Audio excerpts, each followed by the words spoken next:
My mom wants me pregnant so she can take care of her reborn father.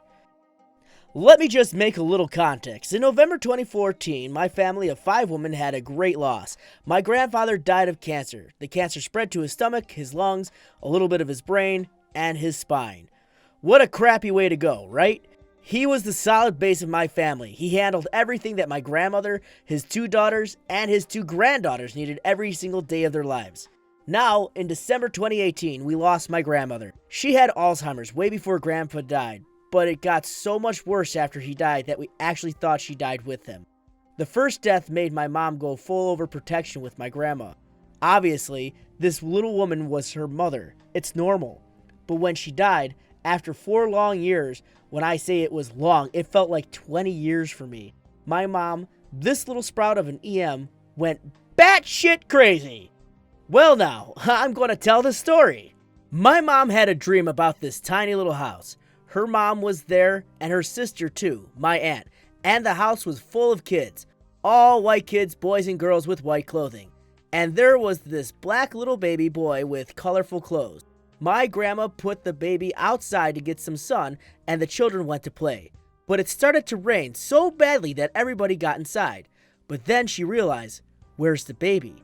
She got out of the house and saved the baby from the rain. When she woke up, she visited both a mother of a saint, Candleable priestess, and a card reader, and told them about her dream. Both told her that she was foreseeing that her father, my grandfather, would be reborn in a soon-to-happen pregnancy, and that pregnancy would be planned or wanted by the parents, and that they would harm the baby, aka abortion.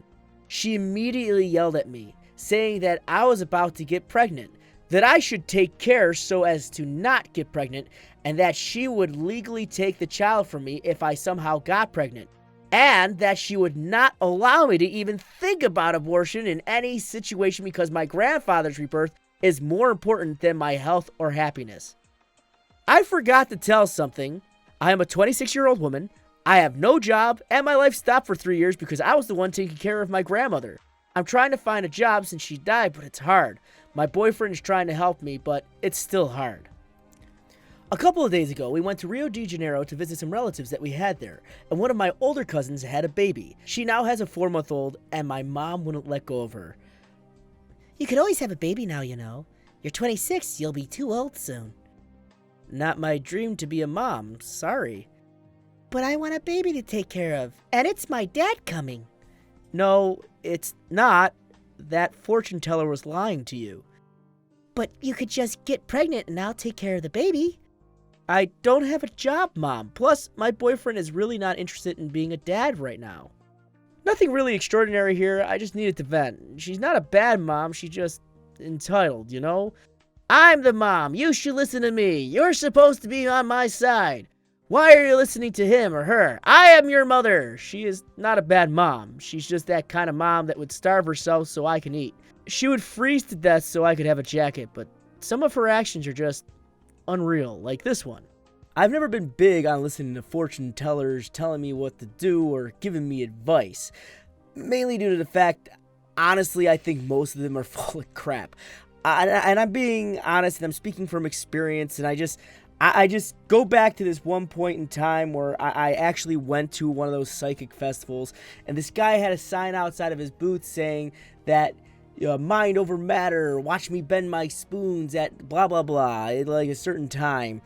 And this dude, this really ripped jack dude, comes out and he goes, I'm going to show you all that I can bend spoons with my mind. And I was captivated. I was really just, my focus was there. I was really in on it.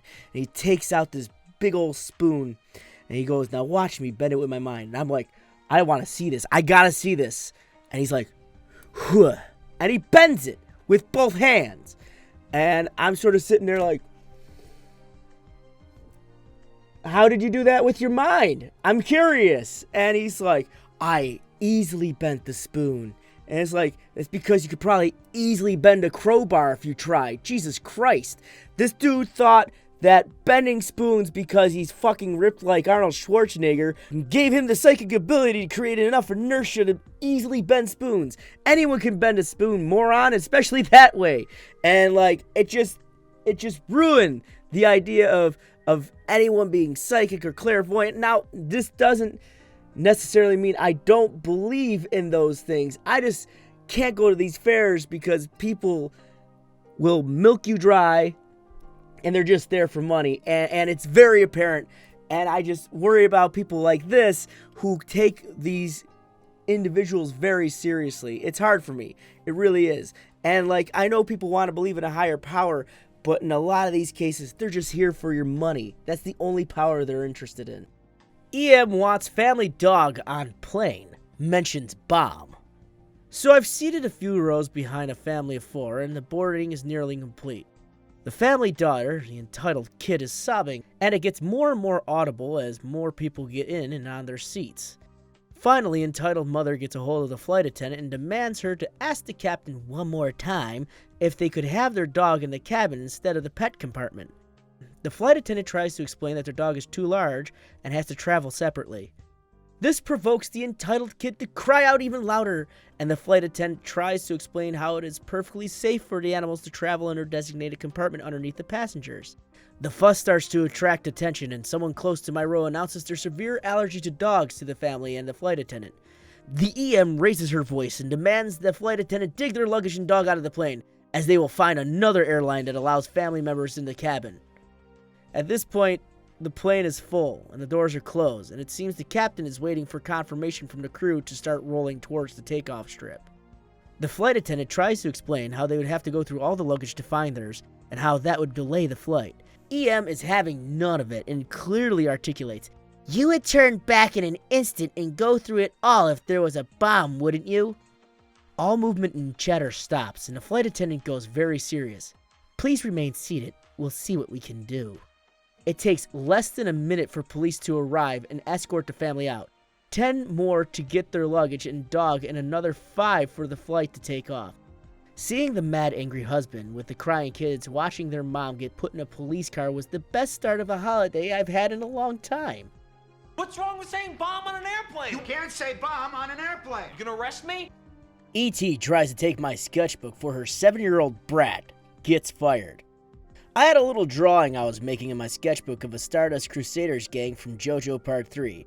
It took me about a month to make it, and my mom and dad were super proud of me about it. So I was in 5th grade, and I had a mean-ass language teacher. She got fired, but I still fucking hate her. Everybody also hated her, because she was a bit of a prick. So I sit in the corner of the class, which is so far in the corner that no one would be able to see what I'm doing unless they had eagle eyes. So I was trying to finish Polaref in a free time when my teacher said that her 7-year-old daughter had to stay with us. Most of the class was about 10 to 11 years, so we didn't worry about it too much. When she walks in, I can already tell she's a little brat. She has jeans, a leather jacket, and bangs so big they could, well, bang. I try not to think about it and continue drawing. She walks around and sees me drawing in my sketchbook and walks over to me. EB is the 7-year-old and me is me. Yo! What you drawing? Just something from a show I watch. Can I have your sketchbook? I really like your drawing, and I want it to be in my room. No. Come on, please? No, I already said so. Fine then. Then EB proceeds to try to snatch my sketchbook away. I yank it back and hold it to my chest. She tries to snatch it again, but in my deepest voice possible I say, "If you touch my sketchbook one more time, I will personally yeet you into the deepest, darkest, most foul-smelling pit of hell. Do you fucking understand me?" EB turns away. I will yeet you into the darkest depths of hell. I almost couldn't make it through that. Okay. EB turns away and goes to annoy some other person. 5 minutes later, my teacher comes up to me. ET is my teacher. F is my friend, and me is me. "Billy, did you just say that to my daughter?" "Yeah, and?" "That wasn't very nice." "Yeah, and I don't care. It's my free time, and she wanted to snatch it away." "Well, EB said it's hers, and you took it." "No, it's mine. There's my name right there." I turn to the front page and show my name. ET turns to EB. "Honey, Billy just said it's his." It's mine, and he just put his name in while I told you that he stole it. EB turns to my Stardust Crusaders drawing. See? I drew that. No, I drew that. And E.T. knows that. Well, obviously it's hers, and you stole it. Give it back. Are you actually that gullible? Give it back now. It's hers. At this point, my friend comes over to us. That's his sketchbook. Go back to your seat, Frederick. This isn't your conversation. No, I won't. You and your devil's seed are harassing my friend. Get away from them or I'm going to go to the office and tell Mrs. Principal. E.T. looks over to F. Go back to your seat now. Yeah, you piece of shit. E.B. then proceeds to kick my friend. I get up out of my seat, put my sketchbook in my pack, and walk over to E.B. Now at 5th grade, I was already 5'3", and this 7-year-old is maybe 3'5", so there was a pretty big height difference. What did you just call my friend? A piece of shit, just like you. I didn't know you were talking to yourself. For a second, I thought you were talking to me. Oh shit, this got out! At this point, the whole class turns to see the conflict. I grab my pack, tell my friend to pack up, and we leave to go tell Mrs. Principal what happened. She takes action immediately because she's one of those cool principals. When she gets to the room, she tells everyone to go outside except E.T. and E.B. Us and all of the other students hear some screaming, and I hear something that along the lines of, I see your kid is at school again. You're fired. Then the bell rings and we leave. On a plus side, my principal gave me and my friend 5 homework passes for any class. And how my teacher got fired? She brought her kid to school again. And everybody clapped. Yes, this most likely belongs into our That Happens because I don't believe a damn word of it. There is no way someone in that age range talks like that to a teacher at all, ever. Most of them are more afraid of their teacher than anything. Secondly, I've never heard a 7-year-old call someone a piece of shit in my entire life. And that's saying something. I live in some shady neighborhoods sometimes, and I've never heard a 7-year-old call someone that. Third, I'm quite surprised that they had the authority to just leave the classroom as they wanted. It just seemed also fake. This whole story seemed fake, and if you believed in it, I'm sorry. But I wanted to finish the story just to get through it, because I hate ending stories halfway through. But for me, this wasn't a good story. This was actually just totally fictitious. I believe, personally, OP needs to learn where and when certain scenarios become believable and when they don't. In 5th grade, no, it ain't. It is. I would not expect this. But those are my opinions. My favorite story, of course, is going to be the one in the middle about the plane because I thought that was adorable. I couldn't really put too much commentary on it because I've honestly never been in that situation. So I want to know if you guys have ever been in that situation. I want to know what your personal opinion is on any of these particular stories. And of course, I always look forward to reading your comments in the comments section below. You guys have been great. You guys have been fantastic. And if you're new here, hit that subscribe button. And don't forget to ring that bell icon because I'm certain, according to some of the data I've read, that a lot of you that watched this video haven't subscribed yet. And if you haven't, what are you waiting for?